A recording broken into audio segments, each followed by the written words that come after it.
नमस्कार, मैं हूं ब्रजेश कुमार और आप देख रहे हैं डिस्कवरी ऑफ ट्रूथ।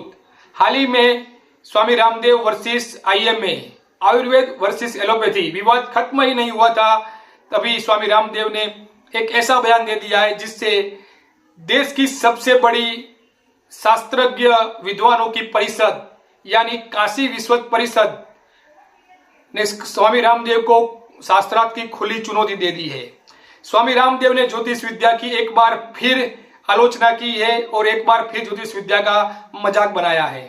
इससे नाराज काशी विद्वत परिषद और काशी के कई विद्वानों ने स्वामी रामदेव को ज्योतिष विद्या के बारे में शास्त्रार्थ करने के लिए खुली चुनौती दे दी है। आइए देखते हैं क्या कहा है काशी विद्वत परिषद ने। ज्योतिष विद्या पर उटपटांग बयान देने के कारण बाबा रामदेव फंस गए हैं। बाबा रामदेव द्वारा ज्योतिष शास्त्र पर दिए गए बयान के बाद काशी के विद्वानों में नाराजगी है। वैदिक एजुकेशनल रिसर्च सोसाइटी के संस्थापक पंडित शिव पूजन शास्त्री ने रामदेव को शास्त्रार्थ की चुनौती दी है। वहीं काशी विद्वत परिषद ने रामदेव को सनातन धर्म का विरोधी बताया है। ज्योतिषाचार्य पंडित शिव पूजन शास्त्री ने कहा कि बाबा रामदेव को बयान देने से पहले ज्योतिष शास्त्र का अध्ययन कर लेना चाहिए। इस तरह के गलत बयान नहीं देने चाहिए। ज्योतिष शास्त्र में स्पष्ट रूप से 2020 में विषाणु के संक्रमण का स्पष्ट वर्णन किया गया है। वह चाहे तो काशी के विद्वानों द्वारा बनाए गए पंचांग को देख सकते हैं। रामदेव का ज्योतिष पर उंगली उठाना पूरी तरह से गलत है। वेदों और उपनिषदों ने तो बहुत पहले ही बता दिया था कि कलिकाल में विषाणु जनजीवन को प्रभावित करेगा। मुहूर्त शास्त्र में वर्णित है कि मुहूर्त की आलोचना वेद की आलोचना है। पंडित शास्त्री ने योग गुरु रामदेव को खुली चुनौती देते हुए कहा कि वह काशी में आकर ज्योतिषों के विद्वानों से शास्त्रार्थ कर सकते हैं। स्वामी रामदेव के इस बयान से काशी विद्वत परिषद भी काफ़ी नाराज है। काशी विद्वत परिषद के महामंत्री डॉक्टर राम नारायण द्विवेदी ने कहा है कि रामदेव अनर्गल बयानबाजी कर रहे हैं। ज्योतिष शास्त्र की निंदा करना मतलब वेद शास्त्र की निंदा करना है। जो वेद शास्त्र की निंदा कर सकता है वह हिंदू हो ही नहीं सकता। ऐसे लोग वेद की निंदा करते हैं और हिंदू संस्कृति के रक्षण की बात करते हैं, खुद को बाबा कहते हैं और ऐसी भाषा का इस्तेमाल करते हैं। दोहरा मापदंड नहीं अपनाया जा सकता। डॉक्टर राम नारायण द्विवेदी ने कहा कि ज्योतिष शास्त्र को वेद का नेत्र कहा गया है। जब कोई व्यक्ति भगवान वेद पुरुष की निंदा कर रहा है, उस पर आस्था नहीं रख रहा है, ऐसे व्यक्ति को सनातन धर्मी हिंदू कहने का अधिकार नहीं है। रामदेव ने अपना बयान वापस नहीं लिया और दोबारा ऐसी हरकत की तो काशी विद्वत परिषद इसका विधिक संज्ञान लेगी।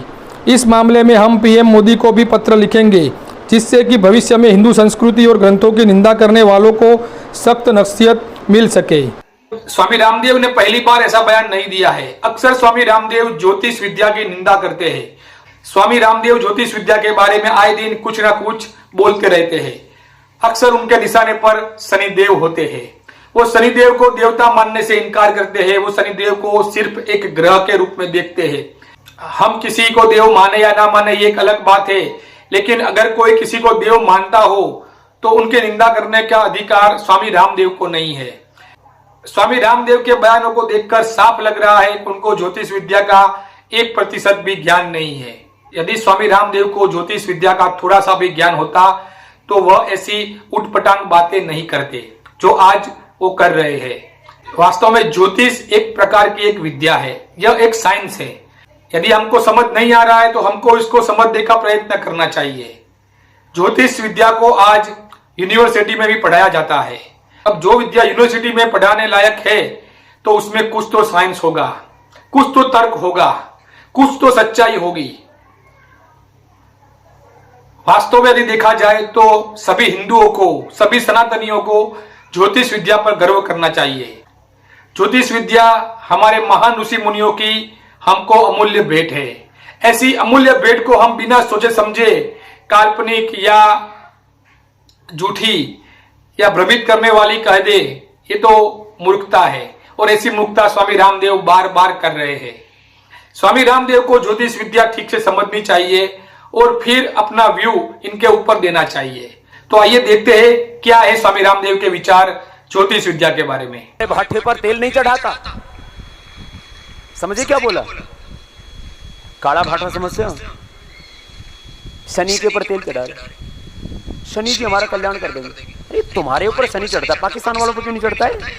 ये चीन वालों पर क्यों नहीं चढ़ता? ये इराक ईरान पर क्यों नहीं चढ़ता? अरे यदि शनि होता है तो चढ़ा दो इसको अमेरिका पर। शनि, केतु, राहु, भूत, प्रेत सब तुम पर ही चढ़ते हैं। यदि भूत प्रेत होते हैं तो लगा दो हिंदुस्तान और पाकिस्तान की बॉर्डर पर, हाथ दिया सबको वहां से। वेद में मंत्र आता है, दिवम आरोहण। इस धरती पर नहीं, तुम द्युलोक में चढ़ जाओ। तुम्हारे ऊपर शनि कैसे चढ़ जाएगा धरती से लाखों किलोमीटर दूर? पढ़ते हो कुछ? लाखों किलोमीटर दूर शनि धरती से कई गुना बड़ा तेरे ऊपर चढ़ेगा, तेरी चटनी निकल जाएगी। शनि चढ़ा पड़ा है इसके। खास करके धर्म के नाम पर जो पाखंड चलता है ना, मैं उसका घोर विरोधी हूं। आपने देखा होगा कई चैनल तो मुझे गालियां देते रहते थे, अभी तो बंद हो गए कुछ उसमें से। कोई शनि को लेकर बैठा है, कोई रवि को लेकर बैठा है, कोई केतु को लेकर बैठा है, कोई तेनु को लेकर बैठा है, कोई भूत को लेकर बैठा है, कोई प्रेत को लेकर बैठा है, कोई वास्तु को लेकर बैठा है। एक शनि के नाम से सब दुनिया डरने लगी है। मैं कहता हूं शनि नाम का कोई भी ग्रह यदि किसी भी तरह का अशुभ करता हो तो मुझ पर चढ़ा के दिखाओ, मैं चैलेंज करता हूं। Very well.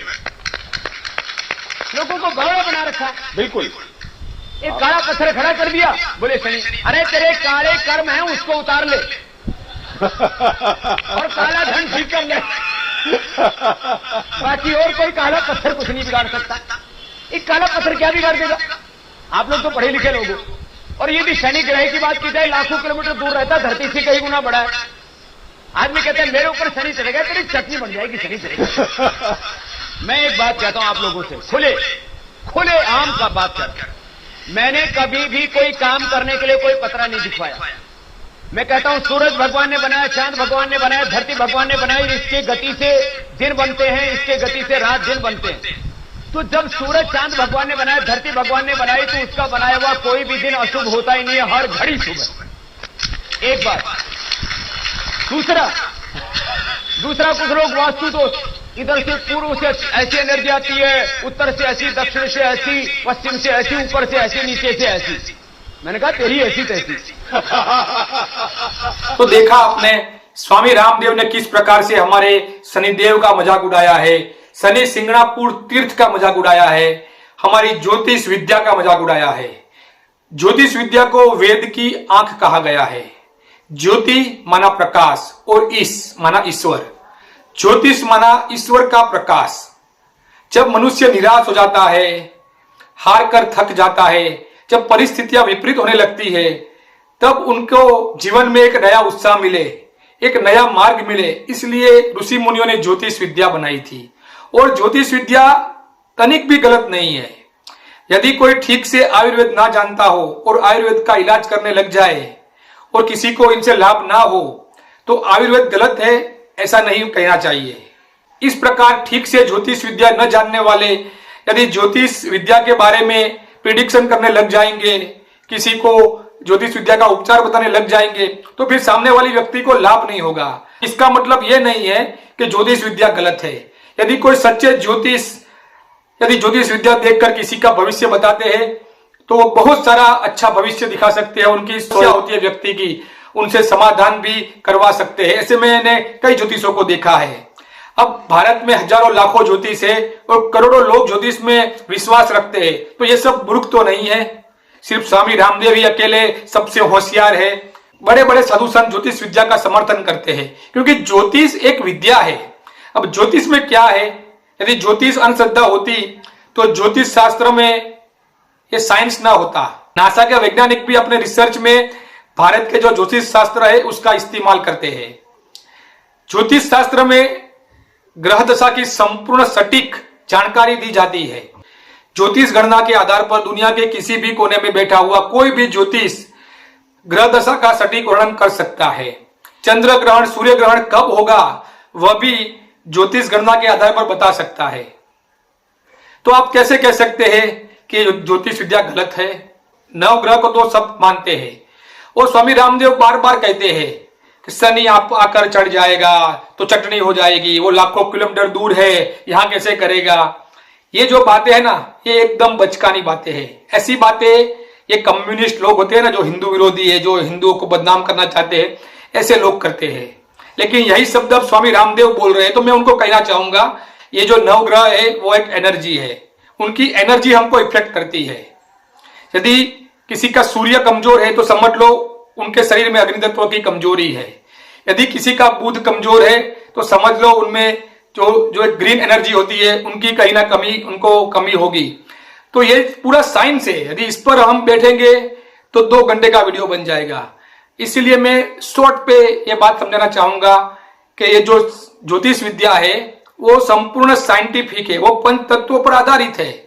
अब जिसका पृथ्वी तत्व खराब है उसका मंगल भी खराब होगा। तो ऐसी बहुत कुछ बातें हैं स्वामी रामदेव जो आप नहीं जानते, नहीं समझते। इसीलिए प्लीज आइंदा ज्योतिष की निंदा करना बंद कर दीजिए। हम सब आपका समर्थन करते हैं। हमने 2 वीडियो आप पर बनाए हैं, आपके समर्थन में बनाए थे जब आपने एलोपैथी का विरोध किया था, क्योंकि वो बात आपकी अच्छी थी, सच्ची थी, इसीलिए हमने आपका समर्थन किया।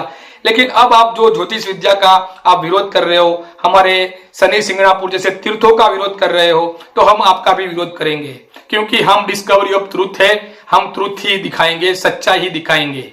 वैसे तो स्वामी रामदेव जी भ्रष्टाचार का विरोध करने वाले, भ्रष्टाचार का एक खिलाफ लड़ने वाले ऐसे लड़वैये के रूप में जाने जाते हैं। लेकिन देखिए आप 2016 में स्वामी रामदेव लालू प्रसाद यादव को मिलने गए। लालू प्रसाद यादव के बंगले पर लालू प्रसाद यादव को मिलने गए, वहां उनसे अपनी प्रोडक्ट की मार्केटिंग भी करवाई और लालू को अच्छा नेता बताया, देश के लिए लड़ने वाला बताया, न जाने कितने तारीफों के पुल बांधे।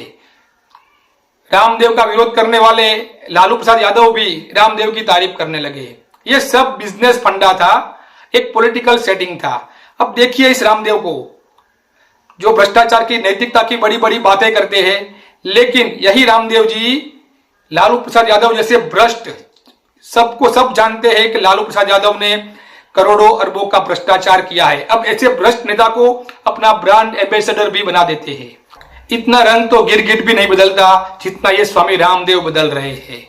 इनको संतों का समर्थन करना चाहिए लेकिन ये नहीं करते। इनको ऐसे भ्रष्टाचारियों का विरोध करना चाहिए लेकिन ये नहीं करते। यही बाबा कह रहे थे कि पेट्रोल 35 में मिलना चाहिए, लेकिन आज जब पेट्रोल 100 रुपये तक पहुंच गया है तब यही बाबा चुप है। खैर छोड़िए, पेट्रोल के बात हम नहीं करेंगे। हम बात करेंगे हमारे सनातन के ऊपर हो रहे प्रहारों के बारे में।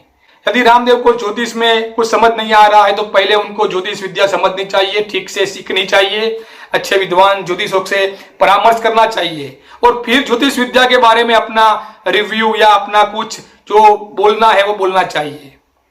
यदि आपको यह वीडियो हमारा अच्छा लगा हो, सच्चा लगा हो, तो प्लीज इसे लाइक कर दीजिए और हमारे चैनल को सब्सक्राइब कर दीजिए। आगे ही जब कोई सनातन पर प्रहार करेगा तो हम प्रहरी बनकर सामने आ जाएंगे और आपको सच्चाई बताएंगे। हमें हमारी ज्योतिष विद्या पर गर्व होना चाहिए, हमें हमारी संस्कृति पर गर्व होना चाहिए। इस वीडियो में इतना ही, मिलते हैं अगले वीडियो में। तब तक मुझे इजाजत दीजिए। जय हिंद, जय भारत, जय सनातन।